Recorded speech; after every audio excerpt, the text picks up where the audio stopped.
And with me today, I have Michael Thornhill, who is a trauma-informed intuitive coach, a non-dual teacher, and co-founder of Inner Truth Seekers.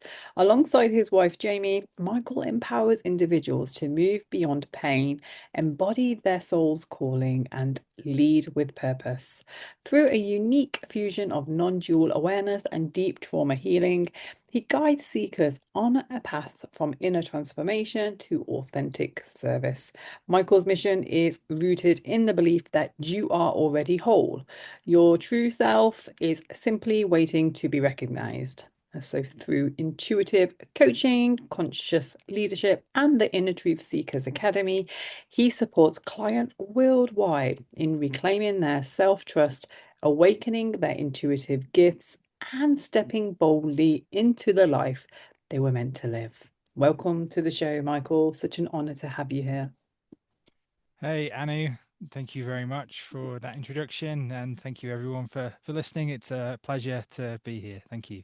Amazing. So, Michael, it'd be great for you to introduce yourself in terms of, what led you on the path that you're on today, and the fact that you've found Inner Truth Seekers. Where did that inspiration come from? Yes. Well, great. And I think the best way for me to answer that is like my own personal journey of my own transformation has really informed all of the work that I do with my clients around the world. And essentially, the essence is that when you go through a transformation of healing from trauma, transforming trauma, or you have what you might call a spiritual awakening, or this kind of just realization that something needs to change in your life, through going on that journey, it has been my experience and the countless other people that we've helped along the way that the gifts that you have to share with the world are the treasure that's hidden within those traumatic experiences or whatever it may be. And you might not have experienced trauma, but a lot of people have unfortunately experienced trauma, and that was certainly my case. I was heavily addicted to drugs, to alcohol. I was very successful, hid it all very well. Because you're successful, I ran my own business, and was very responsible, and it was really great. It doesn't really seem like it's a problem, from the outside. It's like, oh, life seems good, and I believed that for a long period of time. It wasn't until my mother passed away, around about nearly 10 years ago now, that was really a wake up call for me to have this, I would say, deeper inquiry into what do I want with my life? What does life really mean? What does death really mean? Why are we kind of here? And that's not something that I'd really pondered. Um, so that kind of took me through a journey over the last 9 years or so of going really deep into the inner core of my being, transforming trauma, abuse, lots of difficult things from childhood that I just completely repressed. And as I went through this transformational journey, it was very early on in that stage that I realized the whole life that I'd built was built upon trauma, because the whole of my life, the success, the business, the money, the direction that I was going in, the way that I was very DJing, partying, music, all those types of things, it was all to quell, if you will, the the effects of the trauma. And to briefly summarize that, in my work, the success I was looking for was really the love that I was looking for from my parents, or the acceptance that I was from my caregivers as I was growing up. And that recognition of actually, I'm already loved. I don't need to do anything to gain anyone's love. All the love in the universe is already here present for me. I'm just not aware of it. And then in terms of like outside of kind of the work environment, the music and the connection with friends and things like this and the partying was my way of trying to feel connected or feel that connection, that love, and also just to numb the pain of the past.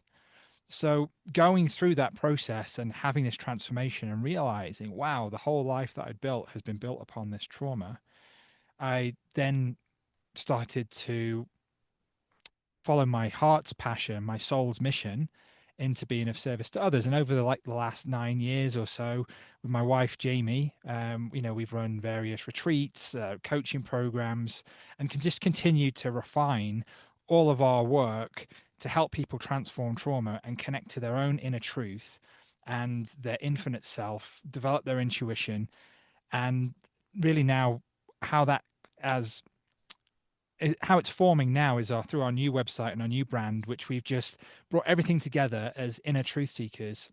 And the reason why we're called inner truth seekers is because, in our opinion, in our experience, connecting with our inner truth is one of the most important and powerful things that we can do through the transforming of trauma, through all of what I've just talked about.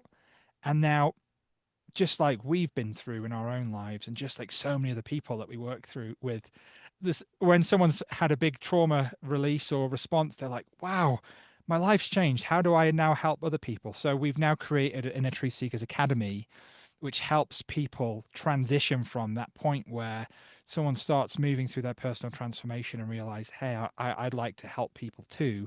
But then it's just like, how do I do that? How do I transition my life? And it can be very challenging to deconstruct the whole life that someone's built around trauma and then create a foundational business organization work or even working for other people in other organizations that's truly aligned with the soul's mission. So that was maybe a little long-winded answer, but that's kind of how we've got here today, and I'm really grateful to be here with you, Anu. That's perfect. Thank you so much for explaining that. I absolutely love it. And there's just so many people in this world, in our society, who can actually relate to, what you were saying, that, they might be living this amazing life exterior, on the exterior, and everybody sees, wow, they got a great job, they drive a great car and they got a great house. But it's the internal dialogue, what are they saying to themselves? How fulfilled do they feel? And I guess that's probably where all the numbing tactics come into effect, which is the alcohol and the drugs. And there's so much addiction around gambling, porn addiction. There's just so many different ways that people cope, and it's purely because they're really not happy. So yeah, I just think that, what you're saying, it resonates with probably the majority. Wouldn't you agree? I would say that that is, one of the common things that when someone moves towards addictions, it really is, it's an expression or almost a cry for help for something doesn't feel in alignment. And because our society is built upon, go to school, go to university, have the house, have the family, and all those things. And of course, all those things can be absolutely fantastic. But there's so much of this pressure to do well. There's so much of this pressure that you have to achieve all these things. And we're all so unique. Yeah. There's no one size fits all formula for happiness, but we're told, from growing up, do this and you'll be happy. And, I always think so many times is like, when I went to university, I studied chemistry and medicinal chemistry together. And I did it because I was told if you do this degree, you'll have so many options. Mm, I didn't really enjoy that at all. After the first year, I was like, well, I'll just get through this because, I'll know I'll be good. But we're making decisions about what we want to do with the rest of our lives at 17, 18 years old. And mm, it's like, that's not really, I certainly wasn't mature enough to know what I would do.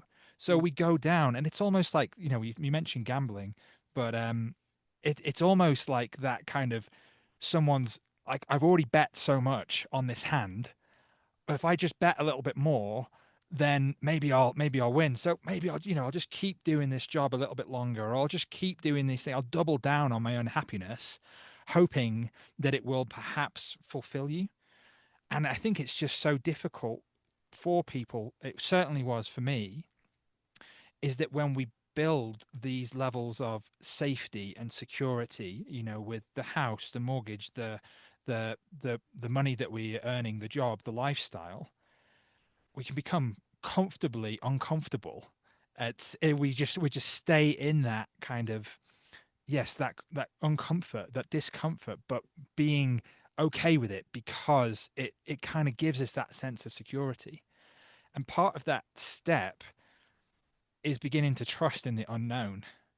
And that is a really big step. It certainly was for me. And that's why we've created the Inner Truth Seekers Academy, which is a multi-dimensional community of like-hearted inner truth seekers who are all going through this transition, or who are already, on the path and are wanting to amplify their authenticity, their impact, and their abundance and service to others. But as we take those steps towards our truth, we can see that the very things that we've been holding on to are sometimes the source of our unhappiness. But we feel like we get our security from these things. So it's this kind of paradoxical experience of let go of the perception or the perceived level of security that we might have and take a chance on infinity and follow your own inner truth. Yeah, love that. Thank you so much for explaining that in detail. And so, you integrate non-dual consciousness into trauma-informed care. So, how do these two seemingly contrasting paths support each other? Oh, great question, Anu. Mm. So, in my experience, that first and foremost, anyone who takes any step towards wanting to transforming trauma, I would say the first step is probably one of the most important steps because that actual recognition of saying I need help, I desire help, I want to transform my life is such a big step to go from this person who is like self-sufficient, I don't have a problem, I don't need any support, to actually saying, hey, maybe my life could be improved, it could be better, I'm going to get help. Now, in my experience as well, that first step may or may not be the right step for you. I remember when I first went and saw a therapist, the first therapist I saw really didn't resonate. Even though it helped a little bit, it really wasn't what was suited towards me. But as we're going to go through this process, and this has been as I've gone through my own trauma healing process personally, at some point in the process, there is a shift or an opportunity to shift from the identity as the person who's experienced trauma to this non dual, infinite one consciousness that isn't affected by the trauma. Now, that might be too much of a gap. If someone told me that straight away when I was starting to heal trauma, I wouldn't know what they were talking about. And also, what can happen is if someone's very much experiencing trauma and you would say to someone, hey, don't worry, you're not really affected by your trauma, it would be re traumatizing for someone because the trauma itself is very real. The experience is very real. However, in my own journey, and I've seen this and helped other people through this as well, that when you recognize or begin to connect to that infinite consciousness, your true being that's beyond this human experience, that's ever present, that was here before you were born, that will be here when you die, you do start shifting from that victim state to that empowered state. And it depends where you are on your journey because some people can go through trauma transformation or trauma healing work and just work at the level of the person and the body and transform things and transform their lives and be relatively happy and be able to continue. But in my experience, and this was my experience with traditional trauma healing modalities, you're always still seen as the person who's experienced trauma. It's never that, wow, you're this infinite beingness that's having this human experience that incarnated on earth, had these different lifetime experiences that karmically you wanted to resolve. You've chosen to experience some of these different aspects of trauma. You've then resolved these through this process, dissolving your own karmic imprint, and then learning how to be of service to others, and then guiding other people through the way. Now, that might not be something that you're ready to hear at the beginning part, but when you experientially, at your own pace, in a trauma informed environment, are guided to have that direct realization yourself, that's a moment where you can start living from that place that isn't traumatized. So, I would say, in my own experience, I've done a lot of trauma healing work over the last 9 years, but the effects of trauma on some parts, they're still there. It's not like the trauma didn't happen. It's not like those experiences didn't happen. However, my identity with it is so dissolved that when these things arise, it's less impactful, or a trigger arises, I recognize, oh, okay, there's just this part of me that needs some love and support. We'll work through it. And I've shifted through this point in my own process. And I'm not saying that this is the case for everyone, but in my own experience, when I started my own trauma healing path, I believed somehow that one day I would be as a person that had just not experienced trauma. And then I would just be completely great. And then there was some point I realized along the way is that, okay, my human self, Michael, has experienced these trauma things. If I see something on the television that reminds me of abuse from my childhood, some different emotions will arise in my body. Or if I'm in a certain situation, I'll notice that maybe I feel a little bit closed down. And of course, I know how to work with that and these things. But I didn't realize that I could live in each moment from that place of non dual infinite connection to all things and be truly dissolved into that infinite consciousness as I live my life. And that is actually how one lives without being affected by the trauma. And the last nuance to just bring that up is where the nuance of this is that non dual awakening or awareness can be used to bypass trauma. It can be just used, well, I'm just going to ignore it completely. So the kind of the crux of the work that we offer, and it's been so profound in my own life, is learning to transform trauma somatically, being present with it, working with everything, every aspect, the inner child, all these different parts of you that have experienced these trauma.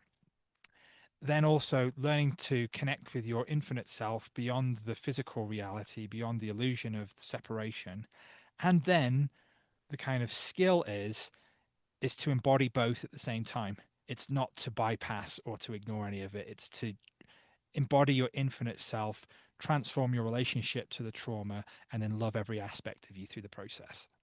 Beautiful. I love that. Yeah, because I think again, you hit home on something really important, which was that I feel majority of the people who haven't yet confronted their trauma are just ignoring it. They're just brushing it under the carpet because they probably don't believe that that it was something even worth recognizing, or they were probably told to not to just shut it down. It might have been by their perpetrator. So I think that's really important note is that in order for us to heal from any pain or any trauma, it's to actually acknowledge that it even existed in the first place. So yeah, and that was going to be my next question is because I know that you mentioned about radically transforming your relationship to pain. So how can somebody do this? Do you have any examples? Yeah, I would say the first thing to do, and thank you for that follow up. It really resonates. Um, and as an expansion from that, the first thing we can do to transform our relationship to pain is to change what we believe pain to be. Now, as we kind of go through life, it is, I would say, in our nature to avoid pain or to move away from pain. And who can blame anyone? If someone has a toothache, they may say, take this painkiller. Like, don't be uncomfortable all day. Like, you don't have to be uncomfortable. So there's this, I would say, as the human species, there is a desire to have this kind of balance or comfort. So if something painful comes up, the mechanisms that we have are, oh, I'm going to compartmentalize that pain. I'm going to push it away so that I can live my life and so that I can function fairly normally. That was kind of how I kind of compartmentalized everything and was still managed to be very successful. That's why people might numb themselves with drugs and alcohol or other things, or just associate, or just avoid it, or just be really quote unquote strong and just go through this experience. What we've been taught about, and growing up in the UK, trauma was not a word that was in the vocabulary of anyone speaking around in my vicinity, at least when I was growing up. So that's what we're just kind of looking at firstly in terms of what I would say how most people have pain or traumatic pain. So the changing of the relationship to it is simply recognizing that pain is something that you can transform much more effectively than you can hide. So, because we think that hiding our pain is the most effective way to do it. I also believe that as humans, we generally want to do the most effective thing for us. If we're like, great, you've got these three medicines, which one do you want to take? This one's 100% effective, this one's 50%, this one's 25%. We would go, let's go for the 100% one for the most time. So when we start to recognize and realize that when we actually start moving towards our pain, that we can transform it, that we're able to actually transform the root cause of our suffering, then it becomes something that we can become more comfortable. We can become more comfortable with the discomfort, especially, I know, and I'm sure with all the people that you work through, most of the time, the first thing that we need or desire is just someone to help us do that, because that's not something that we're taught. We are taught, don't cry, push us away, be strong, put a brave face on, all those things. That's what we're taught. But when you have someone who can guide you through that process and you start going towards it, whilst it can be uncomfortable at the beginning, there is this kind of relief that's on the other side. It's like this load that you've been carrying your whole life is all of a sudden, it's like you've let it go. You're lighter. So I would say, in terms of transforming your relationship to pain, and a lot of the work that we offer, it works at varying different levels. So whether you're just wanting to be focused at the kind of the person, just kind of starting with the trauma healing work, or if you're more into the non-dual kind of aspects, what we're talking about. Firstly, what I've just talked about here is more as like the person, transform your relationship to pain, investigate the beliefs that you feel like pain is bad. And this is not to say that you should go and seek out pain. It's how do you gently edge towards it in a trauma informed way that helps you to bring that to resolution so you don't have to carry it anymore. And again, being guided through that process. Then, in terms of as you go further through your own spiritual evolution or awareness or awakening, then transforming the relationship to the pain, you can actually be present with your infinite self, be present in this part of you, this aspect of you that is beyond the body, and then view the pain from that awakened perspective as you're not identified with the pain, and allow that to transform out of the body back into the infinite oneness. Because when we are identified with the person, we see ourselves as a person with a mind and a body, and we feel like all of our pain is stuck within us. But with the non-dual awakening, and this is speaking to more to the kind of like the next level, so if it doesn't make sense right now to where you are and listening, don't worry about it. But speaking to anyone who's kind of aware of this, when you start becoming aware of your infinite nature, in other words, that you exist beyond the body, that your beingness is infinite and ever present, and that your body is experienced with inside that consciousness, you can focus your energy and awareness to that infinite expanded consciousness. And then the energy that's stuck, quote unquote, within your body will just start to dissipate. And the analogy that I like to use is if you had a container, like a box with a gas in it, then it would have a certain amount of pressure.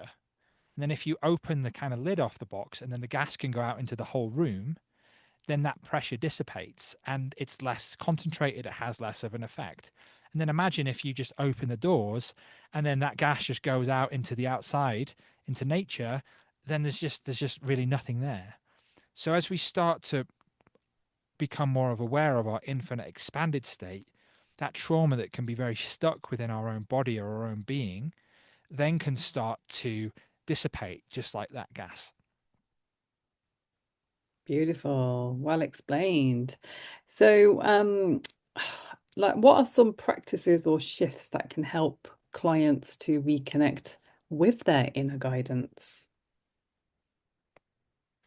Well, the first thing I would say, Anu, is that if people want to join our free 8-day inner truth immersion, then Mhm. sign up at innertruthseekers.com. And over 8 days, we'll guide you in depth through different meditations and practices that will help you get more of an awareness of your own inner truth. And then we continue with different weekly guidance that will be practical advice to help you. Um, so but like something that is really powerful in terms of connecting to your own inner truth to share here today as a grounded practical insight is, and this is sometimes counterintuitive, Mhm. but where are you not in alignment with your inner truth? This can sometimes be an easier way to connect to it because our inner truth can sometimes feel like an abstract concept. Okay. It can sometimes feel like something that we can't necessarily grasp or attain. It's always there, it's ever present. There's nothing to achieve or attain, but we're aligning to it. So, have you ever, like, I'm just like, this is an analogy that's coming up, and I don't know if it's speaking to someone, but it's like you're going to go out and you don't know what outfit to wear, and you have three outfits. And the first thing you go is, well, I don't want to wear that one. Yeah. It's between these two. Well, I don't want to wear that one. I want to wear that one. So that's the kind of process that we can start doing this inventory in our life is like, where am I not in alignment with my own inner truth? Mhm. And now that can be also, it can be a little bit of a courageous question because these types of questions and inquiries, the same as when you're starting to work with trauma healing, when you start asking the question, why or what happened to me, or why do I experience life like this?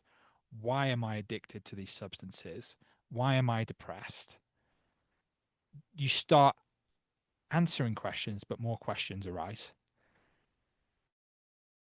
So it's that journey that one goes on that when you answer one question, there's a deeper path to go. And I always say, I like this analogy as well with regards to trauma healing and also to inner truth is you don't kind of want to run a marathon. It's like people who are just like, yeah, I think maybe I'll run a marathon. Maybe I will, maybe I won't. I would imagine, and I've not run a marathon, but I imagine unless you're kind of like, yes, I want to run the marathon, you maybe don't get that far and maybe you kind of give up after a couple of miles and like, wow, this was really intense. I don't want to do this. And it's the same, I think it can be with trauma healing and transformation or with inner truth seeking. It's not something that usually happens overnight. It's not something that's just like a, well, great, I'll do this. Or another kind of analogy I like is, say you want to go and change your physical health or the body by going to the gym. It's something that you say, well, I'm going to dedicate myself. I'm going to do this 3 times a week, and I'm going to continue with this over and over. So I would say inner truth seeking and trauma transformation combined, it's this dedication to the transformation of your being, and it's the dedication to understanding what's true for you. Now, it's called inner truth rather than rather than just saying like definitive truth, because inner truth is different for everyone. Like I said earlier, it's not that one size fits all. How do we live life?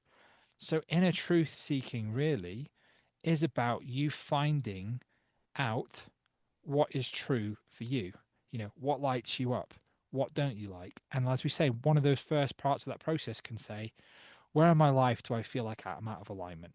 What don't I like about my life? What do I not like about the way I'm experiencing this incarnation on earth? And that can you can start eliminating those things. So the first part of an inner truth inquiry, and we'll, as I say, if you go to our website, we'll take you through this in more detail through the inner truth immersion. Once you've got this awareness of what your inner truth isn't, and then we go into what your inner truth is, the next step is kind of taking conscious action. So there's a kind of a distilling this process out is firstly becoming aware of what your inner truth is, what it isn't, and then taking those brave steps towards embodying it. But as a kind of an example, some things like examples in our own lives, inner truth is having difficult conversations with people when they're needed rather than avoiding them. Inner truth is moving location as we are to a different location if it feels like the environment doesn't support us. Inner truth is responding from love even if we're upset. You know, inner truth is having a healthy boundary even when it might be uncomfortable. Inner truth is choosing to live our life in service to others and to spend our time helping to help others transform.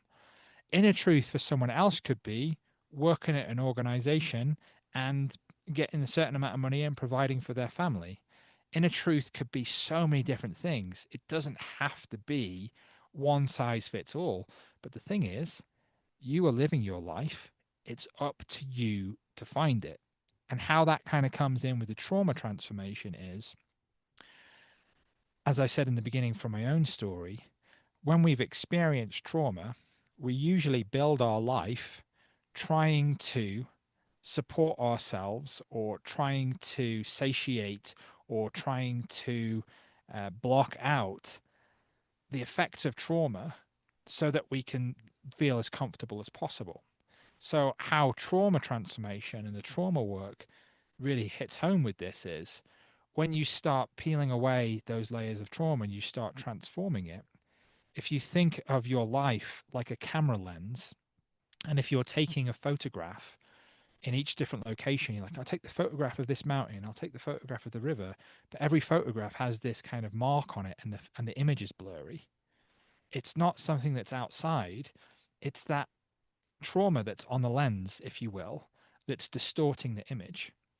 So, as we want to get more in touch with what our own inner truth is, one of that first part is cleaning the lens, i.e., transforming the trauma or working with someone who can help you transform that trauma. Because when that lifts, your inner truth is already there, it's already present. It's just easier to access. So, for anyone who's experienced trauma, if these questions that we're asking about what don't I like about my life or what is my own inner truth can kind of be a little bit triggering, this may just be your first step in terms of working out, okay, where's this trigger coming from? Why am I not able to understand more about what I really desire? Because if we're so disconnected from our body, if we're so disconnected from our true self because of the dissociation that's occurred through traumatic experiences, the first step is that reconnection to our body. And that can just be a really grounded step that people can take is I'm just going to be in touch with my feelings. That certainly was the first step for me. And then as we kind of go through this, you can start getting more aware of these more non-dual concepts or more yes, different kind of concepts that we've talked about so far today. Yeah, fabulous. That's amazing. So, I know you spoke a lot about your inner truth, which I know links into what it means to live an authentic service in today's world. Now, you offer intuitive business coaching, and I just wanted to ask, actually, based on that, what the common blocks are that you see in leaders and change makers, and how you actually help them to dissolve these blocks. Great question, and thank you for asking. So there's, I would say, let's start with the blocks, Mhm. and then I'll have like an addendum to that in terms of what else is important. The the most common blocks, I believe, especially around people who are running conscious businesses or wanting to step into service, is that there are so many different ideas and belief around money and abundance that we inherit from our trauma, i.e., not being good enough, don't deserve love, don't deserve to be happy, don't deserve to have this easy life. So, if we talked about like before with the kind of mark on the lens, if you will, that can be transformed, no matter where you take that photograph, if that if that trauma is still on the lens, it will show up wherever you are. So just changing a business or changing work doesn't inherently bring you more abundance or more alignment unless you transform it because it will just show it to you. And if we use the analogy still, the reason that the mark shows up on the photo or the blur shows up on the photo is to show you that the blur is there so that when you see the blur, you can then change it, then your image changes. So, a common misconception is is that when we experience some of our limiting beliefs, like inability to perhaps have the abundance that we desire, we often default to there's something wrong with me, or the universe is bad, or God doesn't love me, or there's something of this kind of nature that we kind of go through because we just continue to internalize that. But as we shift our perception to that, and this is part of the transforming the relationship to pain that we were talking about before, if something's showing up in life, in my experience, is just a large chance that the reason it's showing up isn't to punish you, it isn't to cause problems for you, it's to show you, hey, clean the lens, and then you'll have the photo that you desire. And because on top of the, I would say, spiritual belief systems that are prevalent on Earth, there are so many different distortions and ideas about what it means to be spiritual because someone has an idea about what being spiritual is. That might be their own inner truth. And then they tell everyone, this is what it means for you. But it's not a one size fits all approach. So everyone has their own unique soul blueprint. And through accessing that soul blueprint, you'll understand more about what it is you're here to do, what works well for you.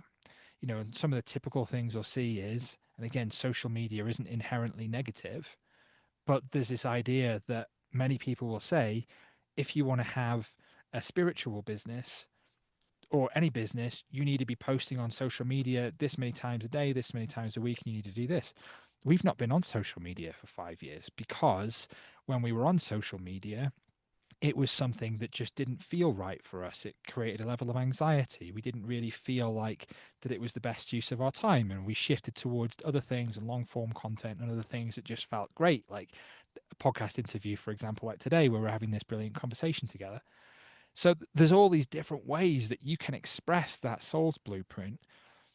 But the number one thing I would say is the beliefs around money and abundance. And then two, the kind of like the beliefs that come around what it means to be a conscious business owner and this idea that there's only one way for you to be successful and there's just an infinite number of ways.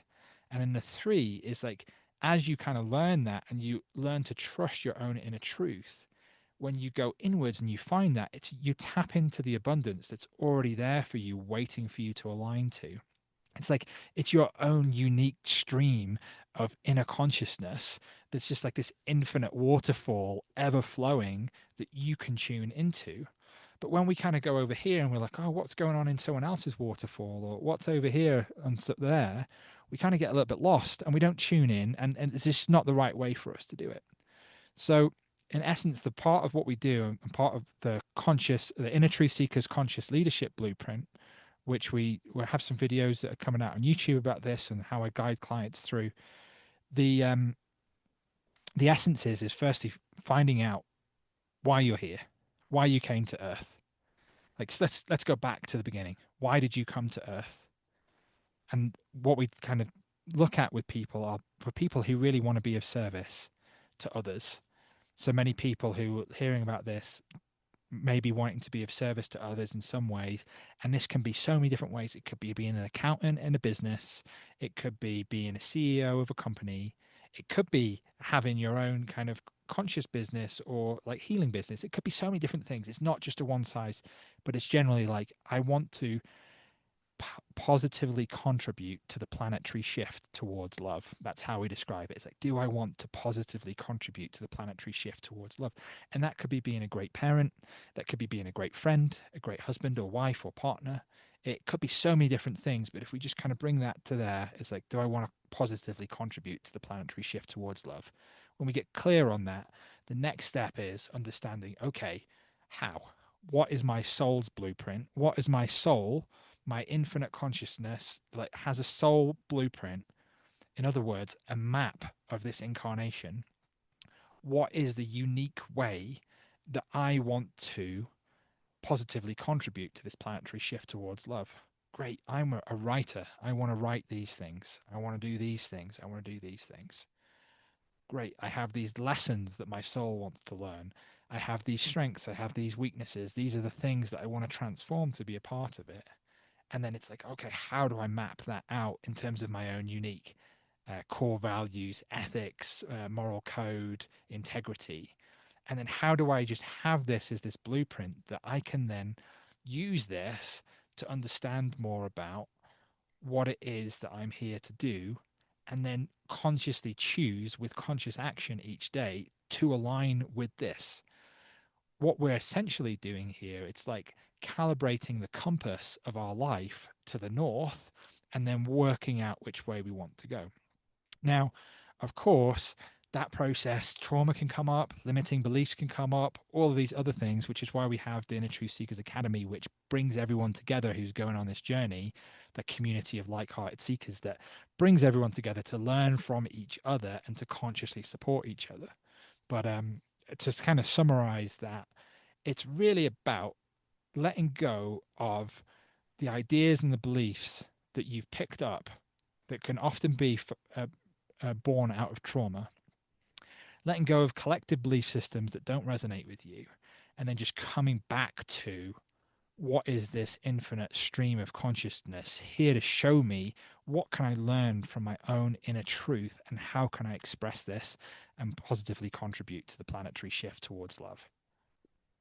Wow, love that. So just by you kind of saying that gives me the sense of what freedom would actually feel like as well. So based on that, what does freedom mean to you today after everything you've lived and taught? Well, if I was going to say freedom really means to me is being able to go out on a motorcycle ride whenever I want and just ride out into the mountains and just to have that experience of being one with kind of nature and kind of going out and having that experience. That's like a personal thing that if you ask me is like, what do you want to do to experience freedom? It's like go away for a weekend on the motorcycle. But like if I kind of like come down, and the reason I'm kind of sharing that is sometimes we think that like this freedom has to be this like quote unquote spiritual thing, or it's just like what do you love doing? If you're like great, you've got 3 days, nothing to worry about, no money's involved, you don't have to worry about the cost of it or whatever it is, just like what would you do for 3 days? Like what would be your absolute amazing time to do anything? Mm, Then I would say that would be something that might be an expression of what your soul's blueprint or joy blueprint or freedom would be. And then we can also kind of start reverse engineering our experience of freedom from if we think of no limitation, no constructs, what do we really want to do? Then we can start to design our life back from that. You know, how do I have the ability to design my life in a way that enables me to have that life experience? mm, Now, of course, somewhere along the way, there'll be different decisions to make and potential compromises that may arise, which I would just to say is just decisions that you will make in terms of where you want to share your energy or put your energy or your free will. So I think that's like just something, just like a grounded approach in terms of accessing freedom is just find out what you love and find out how to do it in the way that is the most appropriate for you. And then in terms of freedom, I'd say one of the biggest turning points for me for freedom, and I'll relate this back to my own kind of trauma experiences. As I mentioned, the kind of like the success that I'd built before through my own inquiry, I'd really found out that that was just wanting to have a deeper experience of feeling loved, accepted, someone being proud of me, these types of things, which we could just really put under the umbrella of caring about what other people think about you. And then there's so much pressure in society, especially with social media, all these things. What do people think of me? All of this. yeah. But that shift to not really worrying about what people think, to actually just focusing on your own integrity, that for me was a real big step as well, kind of multidimensionally or emotionally towards freedom. Because I begin to trust myself and my own kind of moral code and ethics that I'm doing what is true for me. It's not like a kind of a free pass to just be an idiot and cause harm to people, not caring what people think. It's like, actually, what I actually think about myself is actually more important than anything. And if I feel like that I'm living my life in alignment with who I truly know myself to be, and that's freedom. Mm. Um, and then I would say, like, emotional freedom with regards to what we've also talked about with regards to the relationship to pain. We can feel like a prisoner to pain because we do everything that we can to avoid it. One of the ways that we can find freedom with our relationship to pain is turn towards it consciously, because then everything that was we create this whole life where we'll do everything to avoid our pain, and then we actually become a prisoner in our own experience. So then when we create freedom from that, we go, all these things that I'm avoiding, I'm just not going to avoid them anymore. Maybe I'll get help and support. Maybe it'll take time. I'll do it step by step in a trauma informed way that's going to support me through it. But I'm no longer going to be a prisoner to my feelings. I'm just going to start understanding them and allow them to move through my body and my experience. Mm. Beautiful, beautiful. So, Michael, we are ending, well, we're nearing the end of this episode, and I just wanted to ask if you had any final messages or truth that you feel called to share with our audience today. Yeah, thank you very much, Anna, and thank you everyone. And an expression of kind of how we started the show today and kind of how we've ended in terms of freedom. Essentially, the non-dual inquiry is learning to become aware that your true essence is already free. It's already free. Now, again, that might not make sense, but the last three things we've discussed are grounded ways to start connecting with that freedom in everyday life. But when we start to connect that non dually or to our infinite oneness, we can start living from there. We can understand that we're already whole, we're already complete, that we don't actually need to do anything to be any more loved, any more whole, or any more complete. So, when we start talking about how do we embody the freedom, it comes back to that last exercise of what do you want to do with your life if you had limitless freedom and opportunity to do so? Now, of course, in the relative physical reality, there may be some steps, there may be limitations, but there's an opportunity to transform your experience of trauma that may be contributing to those limitations. So, if I was going to leave anything with it to everyone, it's like trust in your own intuition, trust your own path. You don't have to please anyone else in this life or this world.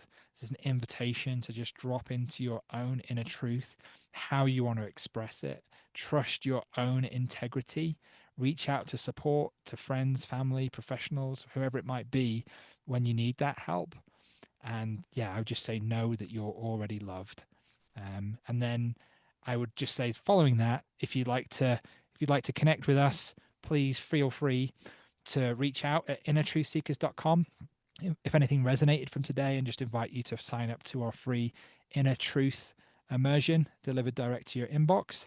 And then you can check out all of our different one-on-one programs, coaching that we offer in our Inner Truth Seekers Academy.